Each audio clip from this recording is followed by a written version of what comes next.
This year I kind of feel that I've really been shifting away from that impulsive mindset of just buying something for the sake of it, and instead really refocusing and trying to think about how it's going to work with my lifestyle, how it's going to work with my existing wardrobe, and whether I'm going to wear it long term, because for me that is the most sustainable choice. So I wanted to share some of the questions that I tend to ask myself when it comes to making a purchase, and hopefully these things might help you if maybe you have been making more impulsive purchases than you would like to. So the first thing that I tend to ask myself is, do I need this? And I'm going to admit that 9 times out of 10, I really don't. I will look at my wardrobe and try and identify gaps and things where I could probably use an additional piece. Something that would maybe give me some additional styling options, or that would really make just getting dressed in the morning a lot easier. But ultimately, I do think that fashion is something that we should enjoy as well, and that should be fun. But I just want to be able to acknowledge the fact that I'm buying something because I want it rather than because I need it. And I think that is an important step and something that is worthwhile thinking about before you actually go through with a purchase. The second thing I'll ask myself is, does it fit well, or can it be easily altered? When I was younger, I think I used to be easily swayed by the lure of a really big discount, and I would often buy things that were maybe a size too small with the thought of losing weight to fit into it, which I'm just going to say now is not a healthy thing. You should buy things in your size, or buy them larger if you can get them tailored. But essentially I would buy things that didn't fit me properly, and then just kind of think that in the future it would happen and I would be able to wear it. Ultimately, what would happen with those purchases is they would eventually make their way to the very back of my wardrobe, and they would kind of end up serving as a reminder of money that I had wasted on something that I was never ever going to wear. Now, this is a mindset I've completely broken free of, and I will not buy something if it doesn't fit me, or if it can't be easily altered to fit my body shape. I do find, because I have quite a narrow waist, that sometimes I need to get things taken in so that they fit me proportionately, because they'll fit me everywhere else but be a little bit big there. And to me that is a really easy fix, but I do think you need to be mindful of what a tailor can and can't do. They aren't magicians, I've said this before, but they can definitely work a piece to try and make it suit you, but just keep in mind that more fabric is better. And I have definitely mentioned that before, but the other kind of things that I will think about is the item well made, and what is the cost of alterations going to be? Will it be worth that additional price to purchase this item? And if the answer is no, then I will just leave it where I found it and kind of move on. I just don't think it's worth thinking about things like that or purchasing it if it's really not going to work out in the long run. The next thing I ask myself is, will it work with my existing wardrobe? And this to me is kind of a no-brainer question to ask, because if it is one of those anomalies, things that is just not going to work with anything else I own, and that I need to purchase an entirely new wardrobe to be able to wear it, again, it is just not worth it. So I try to kind of think about at least 5 different outfits. I think 3 is also a good number as well, of ways that I could pair the item with what I already have in my closet. I also think about whether the color palette works with what I already have. You probably know, if you've been around here for a while, that I personally love neutrals, but I do also love the odd pop of color. Red is a color that I'm very partial to. I also love warm brown tones as well. Then the other thing that I will think about is the silhouette too.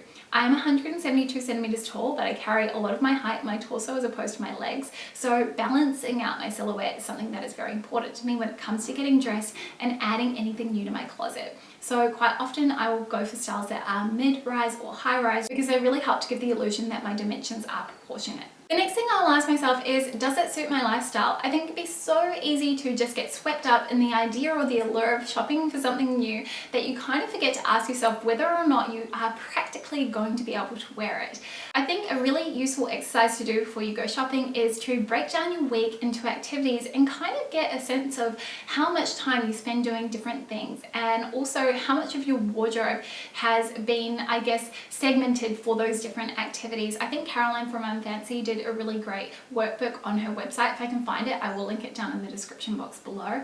But I think this is a good way to get a sense of, I guess, where you also have those gaps in your wardrobe. Maybe say, for example, you really love evening dresses, but you just don't go out at all. I'm sure I don't have to spell this out, but I could say that another evening dress is not going to be the best investment or the best use of your money. I also ask myself, is it comfortable to wear? For me, comfort is really important, and it's something that I tend to focus on a lot when it comes to adding anything to my closet. I don't want to be wearing something that I'm not going to feel comfortable in, because I think that that actually comes out in your outward reflection of yourself, the way that you stand, your posture, the way that you kind of are moving when you're wearing those garments. So I think if it's something that you feel comfortable in and something that actually is comfortable to wear, so it's not too tight, it's not too loose, you don't have to fuss with it at all, then you're going to feel really confident in what you're wearing and feel really great about what you're wearing too.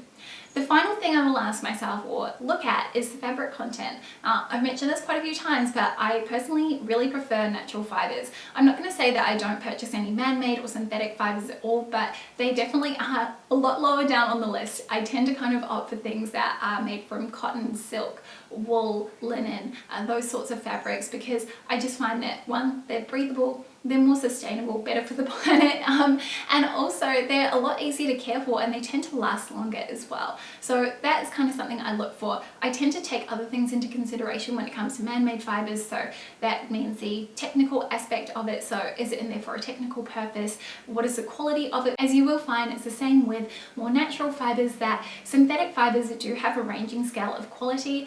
I have a really lovely blazer from Country Road which has a polyester content to it, but it is exceptionally well made. It is really nice and structured. The fabric has a really nice feel to it, and honestly, with just looking at it, you wouldn't know that there was any polyester in it at all. So to me, I kind of try to take those things into consideration when I am thinking about the fabric content. The final question that I will ask myself is this an impulse purchase, or is this something that I've been wanting for a while?